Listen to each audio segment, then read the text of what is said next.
Cuando finaliza la Primera Guerra Mundial, Estados Unidos se erige como la nueva gran potencia mundial, amenazando la hegemonía británica. Con sus fábricas trabajando al tope, el clima de euforia contagia a los norteamericanos y los convence de que ese crecimiento será imparable. Estamos en los felices años 20, en los años locos. Este optimismo desenfrenado empuja a gran parte de la población de los Estados Unidos a comprar acciones en la bolsa. Hacia fines de la década del 20, grandes y pequeños ahorristas adquieren gran parte de las empresas convencidos de que ganarán mucho dinero gracias a ese fabuloso crecimiento que se da por descontado. Como muchos eligen ahorrar en acciones, su precio y con él el valor de las empresas crece enormemente. Todo marcha bien hasta que surgen preocupantes señales de que esta ola de optimismo ha llevado a las empresas a producir muy por encima de las cantidades demandadas, exceso que las obliga a detener la producción, acumular stock de mercaderías y expulsar mano de obra. Esto hace que el valor de las empresas caiga a pique y empobrezca a todos los que habían elegido ahorrar en acciones. El 29 de octubre de 1929 pasa a la historia como el Jueves Negro. Ese día se produce el famoso crack en la Bolsa de Nueva York. Esta quiebra financiera tiene un impacto notable. La crisis arrastra a todos los sectores económicos y lleva a la ruina a numerosos bancos. En poco tiempo, millones de hombres y mujeres pierden sus trabajos, sus ahorros y, en ocasiones, sus viviendas. En virtud del peso que había adquirido Estados Unidos en la economía mundial, la crisis se generaliza. La producción y el comercio de Occidente se contraen. Las fuerzas del mercado son insuficientes para actuar libremente, acomodar los desajustes y restablecer el equilibrio. Los países industrializados imponen barreras proteccionistas y reducen el precio de las materias primas y los productos agrícolas, lo que afecta especialmente a los países exportadores como la Argentina. Las ganancias capitalistas se reducen y los trabajadores pasan a vivir en la miseria. Las profecías marxistas parecen cumplirse. El capitalismo muestra su gran debilidad al tiempo que la Unión Soviética desarrolla un sistema colectivista fuertemente aislado y logra sortear la crisis mundial sin grandes contratiempos. El fantasma del comunismo genera un gran temor en los países industrializados. Empeñados en salvar al sistema capitalista, un grupo de economistas proponen abandonar los viejos preceptos dominantes y adoptar una nueva receta. A la cabeza de ese grupo se encuentra John Maynard Keynes.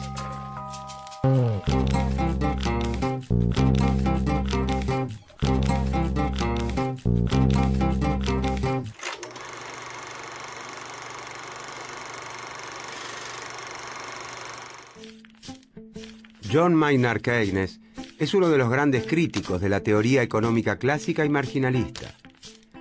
Nace en Inglaterra en 1883 y estudia en la Universidad de Cambridge. Es alumno de Alfred Marshall, principal exponente del marginalismo. Marshall lo exhorta a que abandone su interés por la filosofía y las matemáticas y lo introduce en el estudio de la economía. Como funcionario de Hacienda del Reino Unido, Keynes se ocupa en 1915 del estudio de las indemnizaciones que debe pagar la derrotada Alemania al concluir la Primera Guerra Mundial. Renuncia a su cargo porque entiende que la humillación impuesta al pueblo alemán en el Tratado de Versalles plantará la semilla de un nuevo conflicto bélico. A pesar de formarse con los grandes profesores marginalistas de su tiempo, Keynes se aleja de las ideas dominantes para explicar la recesión y el desempleo prolongado de su tiempo. En 1936 publica su obra fundamental, La teoría general de la ocupación, el interés y el dinero, donde hace una descripción completamente nueva del sistema capitalista y recomienda una fuerte intervención del Estado en los mercados para superar la crisis.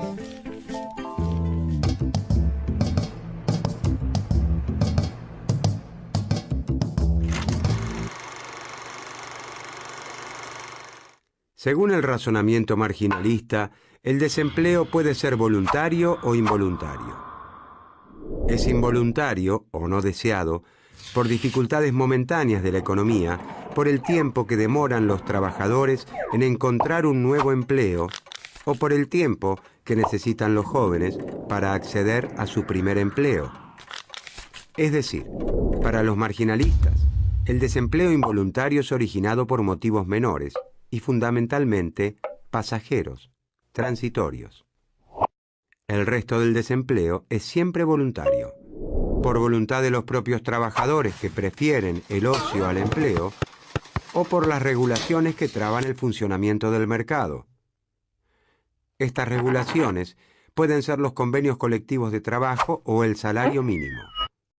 Según el pensamiento marginalista, si los trabajadores, organizados en sindicatos, y el Estado no interfirieran en el mercado laboral, los salarios podrían bajar libremente hasta el punto en el que desaparecería el desempleo, ya que a un salario menor, los empresarios estarían siempre dispuestos a contratar más trabajadores.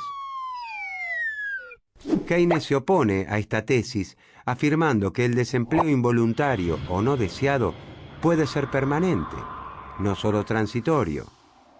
Observa que a pesar de ofrecer su fuerza de trabajo a salarios más bajos, los obreros de los países azotados por la crisis tampoco consiguen empleo. Y afirma que esto se debe a que la demanda efectiva es insuficiente.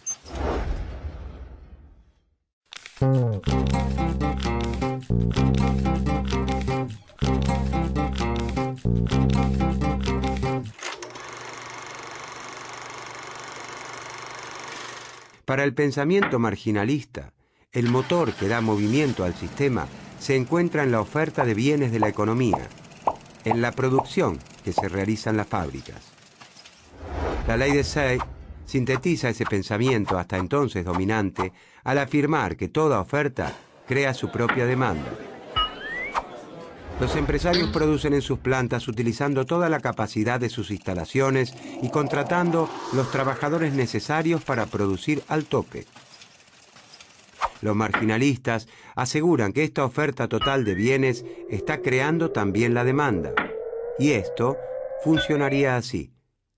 Como consecuencia de la actividad productiva, los trabajadores reciben salarios, los propietarios de la tierra reciben la renta y los capitalistas obtienen beneficios.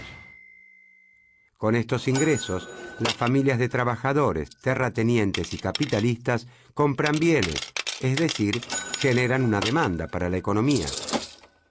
Keynes invierte la ley de Say y asegura que es la demanda la que crea la oferta. No es cierto que los bienes producidos encuentren siempre quien quiera comprarlos. Es posible que los productos no puedan venderse o que la demanda sea persistentemente insuficiente en relación con todos los productos que se ofrecen en el mercado.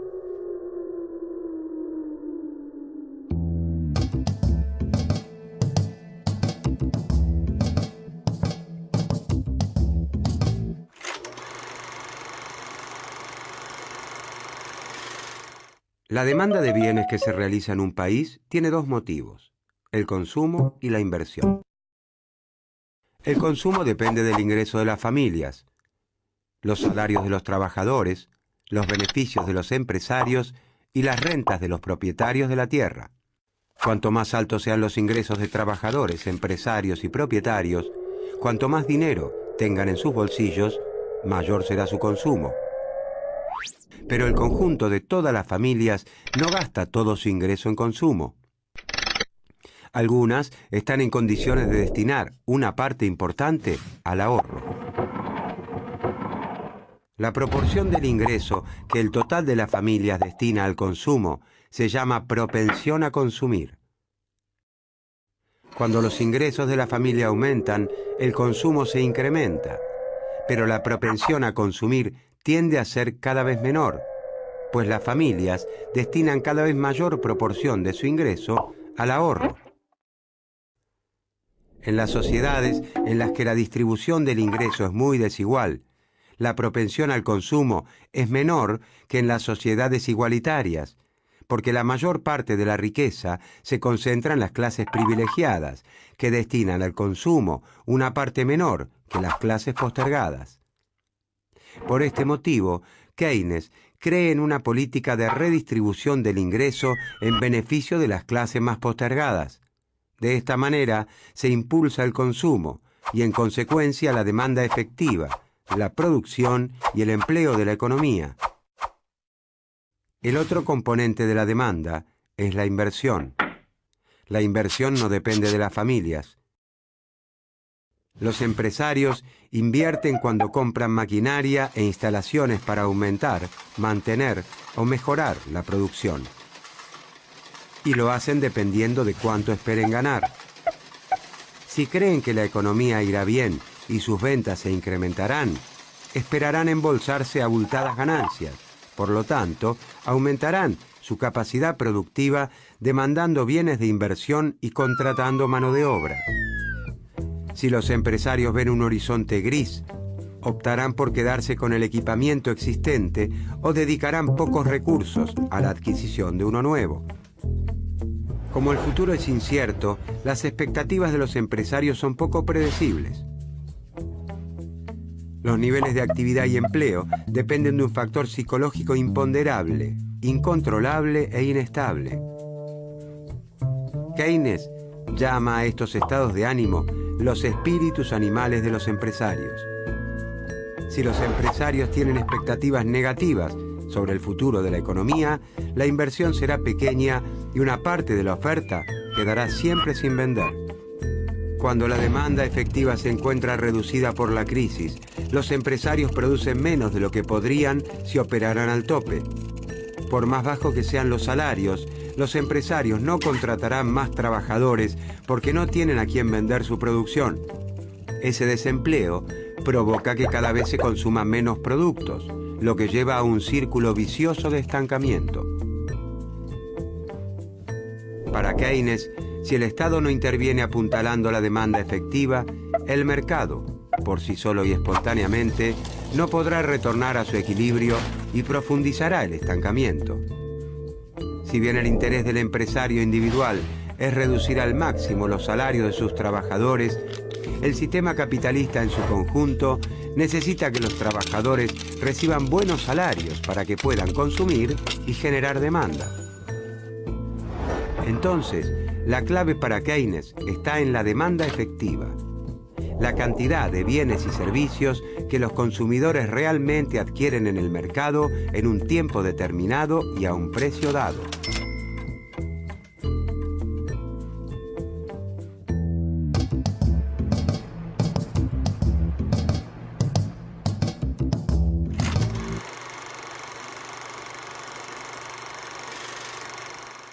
El Estado es llamado por Keynes a impulsar la demanda efectiva. Para combatir el desempleo, Keynes sostiene que el Estado debe intervenir incrementando la demanda efectiva.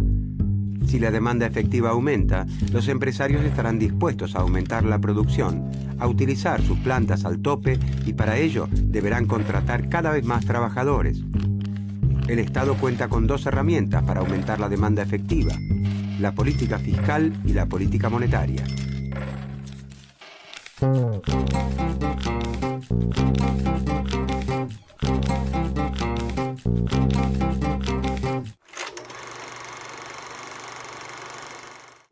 La política fiscal se traduce en el manejo del gasto público y de los impuestos. Con la realización de importantes obras públicas o de infraestructura, el Estado aumenta el componente inversión de la demanda, complementando o sustituyendo la inversión de los empresarios. Los trabajadores contratados, antes desempleados, disponen ahora de un ingreso que destinarán a aumentar también el consumo. Si se construyera infraestructura destinada al transporte o a la energía, Estos trabajadores estarían incluso contribuyendo a la futura inversión privada porque reducirían los costos como flete y energía.